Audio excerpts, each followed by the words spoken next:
കേന്ദ്ര സർക്കാരിനെതിരെ ആഞ്ഞടിച്ചുള്ള രാഹുൽ ഗാന്ധിയുടെ പാർലമെന്റ് പ്രസംഗത്തിൽ പ്രകോപിതരായി ബി.ജെ.പി.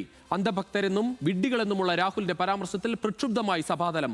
തെരുവുകളിൽ രക്തമൊഴുക്കാൻ ഉത്തരവിട്ടത് അമിത്ഷാ എന്ന ആരോപണത്തിൽ നേർക്കുനേർ വാക്പോരും ഇന്നുണ്ടായി. വിദ്യാഭ്യാസ വ്യവസ്ഥയെ നിയന്ത്രിക്കുന്നത് സർക്കാരല്ല RSS എന്നും രാഹുൽ ഗാന്ധി ആരോപിച്ചു. രാഹുലിന്റെ ഓരോ ആരോപണവും പ്രതിരോധിക്കാൻ കിരൺ റിജിജു എഴുന്നേറ്റതോടെ ഏറ്റുമുട്ടൽ സഭയിൽ തുടർന്നു. നിശബ്ദരാകൂ എന്ന ട്രഷറി ബെഞ്ചിനോടുള്ള രാജ്നാഥ് സിംഗിന്റെ ഉപദേശവും ഫലം കണ്ടില്ല. രാഹുൽ ഗാന്ധിക്ക് പ്രധാനമന്ത്രിയാകാൻ കഴിയാത്തതിന്റെ നിരാശയെന്ന് കേന്ദ്രമന്ത്രി ജിതേന്ദ്ര സിംഗ് കടുപ്പിച്ചു. ഭരണപക്ഷത്തിന്റെ ബഹളം കാരണം പ്രതിപക്ഷ നേതാവിന് പ്രസംഗം പൂർത്തിയാക്കാനും സാധിച്ചില്ല.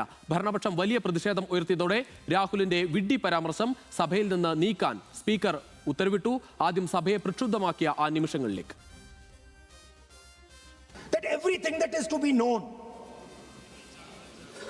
Is known to them. They are arrogant. They are arrogant.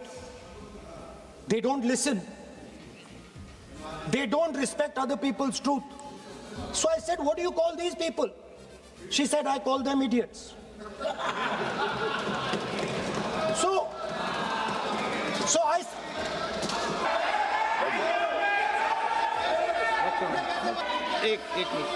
एक मिनट आप बिना सोच समझ करके जो इस्तेमाल कर रहे हैं और किसने फायरिंग जो ऑर्डर दिया, what is going on? कैसे बोल सकते हैं आप? राहुल गांधी जी, आप नेता प्रतिपक्ष हैं, गंभीरता से बात बोलना चाहिए. Dharmendra Pradhan is a symbol. Your real enemy is the RSS. Keep it in mind.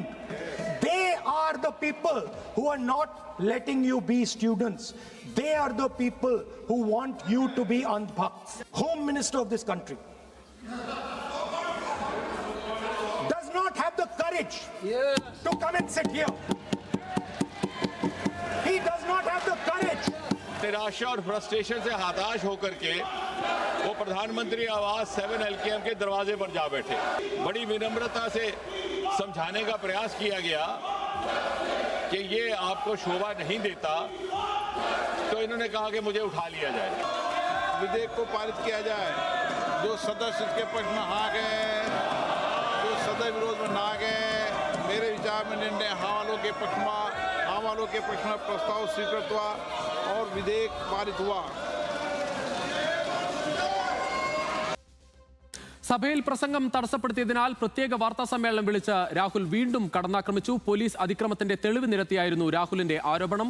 അമിത്ഷായെ മന്ത്രിസഭയിൽ നിന്ന് പുറത്താക്കണമെന്നും രാഹുൽ പറഞ്ഞു. BJP-യോടോ RSS-നോടോ മാപ്പ് പറയില്ലെന്നും രാഹുൽ ഗാന്ധി പറഞ്ഞു. This is the man who beat you, who thrashed you, who humiliated you, who shot you with pellet guns. If he didn't know it was happening, he's incompetent. And if he ordered it, he's culpable.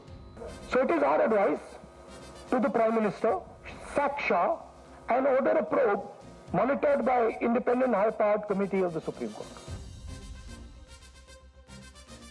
വെടിവെക്കാൻ Amit Shah ഉത്തരവിട്ടെന്ന രാഹുലിന്റെ പരാമർശത്തിനെതിരെ BJP രംഗത്തെത്തി. വെടിവെച്ചിട്ടില്ലെന്നും വെടിവെക്കേണ്ടി വന്നാൽ ഉത്തരവിടുന്നത് ആഭ്യന്തരമന്ത്രിയല്ല magistrate ആണെന്നുമാണ് BJP-യുടെ പ്രതിരോധം. രാഹുലിന്റെ അധിക്ഷേപത്തിന് മാപ്പില്ലെന്നും വക്താവ് സംബിത് പാത്ര പറഞ്ഞു. गोली चली नहीं और राहुल गांधी जी ने कहा कि स्टूडेंट्स के ऊपर गोली चली है. मैं इसको अंडरलाइन करके दोबारा बोल रहा हूं ताकि किसी प्रकार का भ्रम देश में ना फैले.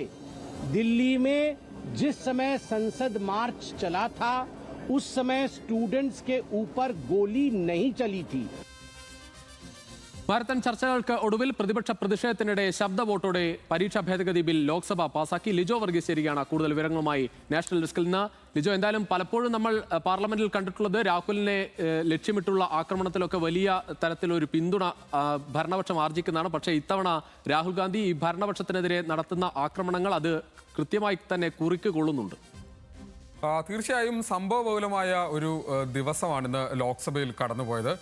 നേരത്തെ സൂചിപ്പിച്ച പോലെ തന്നെ ഈ പൊതുപരീക്ഷാ ഭേദഗതി ബിൽ 2026 ഇന്ന് സർക്കാർ പാസാക്കി ലോക്സഭയിൽ. പക്ഷേ അതിൽ ഈ സർക്കാരിനെതിരെയുള്ള ആരോപണം കൂടുതൽ കടുപ്പിക്കാൻ കോൺഗ്രസിനും അതോടൊപ്പം തന്നെ ലോക്സഭ പ്രതിപക്ഷ നേതാവായ രാഹുൽ ഗാന്ധിക്കും കഴിഞ്ഞു എന്നുള്ളതാണ് നമ്മളിന്ന് സഭയിൽ കണ്ടത്. അതിൽ തന്നെ ഏറ്റവും പ്രധാനപ്പെട്ട ആരോപണങ്ങളിൽ ചിലത് 3 തരം മനുഷ്യരാണ് ഇവിടെയുള്ളത്, ഇന്ത്യയിലോ അല്ലെങ്കിൽ ലോകത്ത് ആകെയുള്ളത്. അതിൽ ഒന്ന് വിദ്യാർത്ഥികളാണ്. അവർ മറ്റുള്ളവരെ ബഹുമാനിക്കാനും മറ്റുള്ളവരുടെ അറിവിനെ ബഹുമാനിക്കാനും തയ്യാറാകുന്ന ആളുകളാണ്. മറ്റൊരു കൂട്ടർ അവർ ഒരു കാരണവശാലും മറ്റുള്ളവരെ ബഹുമാനിക്കാൻ തയ്യാറല്ല, അവർ അറിവ് സ്വീകരിക്കാൻ തയ്യാറാകുന്ന ആളുകളല്ല, അവരെ വിഡ്ഢികൾ എന്നാണ് വിളിക്കുന്നത്.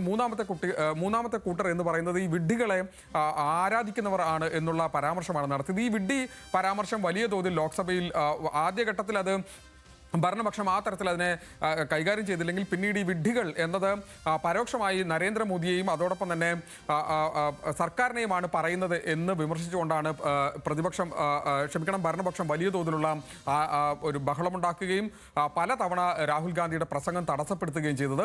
ഇതിനിടയിൽ രാഹുൽ ഗാന്ധി പറഞ്ഞ മറ്റൊരു കാര്യം, കേന്ദ്ര ആഭ്യന്തരമന്ത്രി അമിത്ഷാ ഒരു ധൈര്യമില്ലാത്തത് കൊണ്ടാണ് ഈ സഭയിൽ വന്നിരിക്കാത്തത്, ഈ ചർച്ചയിൽ പങ്കെടുക്കാത്തത് എന്നുള്ള ആരോപണം കൂടി ഉന്നയിച്ചു. മൂന്നാമതായി പറഞ്ഞത് RSS ആണ് യഥാർത്ഥത്തിൽ ഈ കേന്ദ്ര വിദ്യാഭ്യാസ മന്ത്രാലയത്തെ നിയന്ത്രിക്കുന്നത്. അതായത് RSSകാരായിട്ടുള്ള ഉദ്യോഗസ്ഥരാണ്, ഒരു പിൻസീറ്റ് ഡ്രൈവിംഗ് ആണ് യഥാർത്ഥത്തിൽ അവിടെ നടക്കുന്നത്. RSSന്റെ അജണ്ട നടപ്പിലാക്കാനാണ് യഥാർത്ഥത്തിൽ വിദ്യാഭ്യാസ മന്ത്രാലയം തയ്യാറെടുക്കുന്നത്. ആ തരത്തിലാണ് അത് മുമ്പോട്ട് പോകുന്നത് എന്നുള്ള ആരോപണം കൂടി ഉന്നയിച്ചു. അങ്ങനെ ആഭ്യന്തരമന്ത്രിക്കെതിരെയും അതോടൊപ്പം തന്നെ RSSനെതിരെയും ആരോപണം ഉന്നയിച്ചുകൊണ്ടാണ് ഇന്ന് രാഹുൽ ഗാന്ധിയുടെ പ്രസംഗം ഉണ്ടായത്. പക്ഷേ അതിനെ പല ഘട്ടങ്ങളിലും തടസ്സപ്പെടുത്തി സ്പീക്കറോട് തന്നെ നേരിട്ട് ഈ സഭാ നടപടികൾ മുമ്പോട്ട് കൊണ്ടുപോകാൻ ഭരണപക്ഷത്തോട് ഇരിക്കാൻ ആവശ്യപ്പെടണമെന്ന് രാഹുൽ ഗാന്ധി പറഞ്ഞു. പക്ഷേ അത് നടന്നില്ല. അങ്ങനെ രാഹുൽ ഗാന്ധി പ്രസംഗം പാതി വഴിയിൽ ഉപേക്ഷിക്കുകയാണ് ചെയ്തത്. അതിനിടയ്ക്ക് രാജ്നാഥ് സിംഗ് അടക്കം ഭരണപക്ഷത്തോട് ശാന്തരായിരിക്കാനും രാഹുൽ ഗാന്ധിയെ കേൾക്കാനും ആവശ്യപ്പെട്ടെങ്കിലും അത് നടന്നില്ല. വലിയ തരത്തിലുള്ള ബഹളം ഉണ്ടാവുകയും ആ തരത്തിൽ അത് മുമ്പോട്ട് പോവുകയും പിന്നീട് ശബ്ദ വോട്ടോടുകൂടി ഈ ബില്ല് പാസ്സാക്കുകയാണ്, ലോക്സഭയിൽ പാസ്സാക്കുകയാണ് ചെയ്തത്. തുടർന്ന് വൈകിട്ട് 6 മണിക്കാണ് രാഹുൽ ഗാന്ധി വാർത്താ സമ്മേളനം നടത്തിയത്. അതിൽ വളരെ ശക്തമായി കേന്ദ്ര ആഭ്യന്തരമന്ത്രി അമിത്ഷായ്ക്കെതിരെ ഈ വിമർശനത്തിന്റെ മുന അവിടേക്ക് തിരിച്ചു വെക്കുക എന്നുള്ളതാണ് ഇപ്പോൾ കോൺഗ്രസും പ്രതിപക്ഷവും ലക്ഷ്യം വെക്കുന്നത് ഉറപ്പായി. അതായത് കേന്ദ്ര വിദ്യാഭ്യാസ മന്ത്രി ധർമ്മേന്ദ്ര പ്രധാന്റെ രാജിക്ക് ശേഷം കേന്ദ്ര ആഭ്യന്തരമന്ത്രി അമിത്ഷായുടെ രാജി ആവശ്യപ്പെടുന്ന തരത്തിലേക്ക് കാര്യങ്ങൾ മാറിയിരിക്കുന്നു. വിദ്യാർത്ഥികൾക്ക് നേരെ പെല്ലറ്റ് ഗൺ ഉപയോഗിച്ചു, അതിലൊരു വിദ്യാർത്ഥിയുടെ കാഴ്ച നഷ്ടപ്പെട്ടു.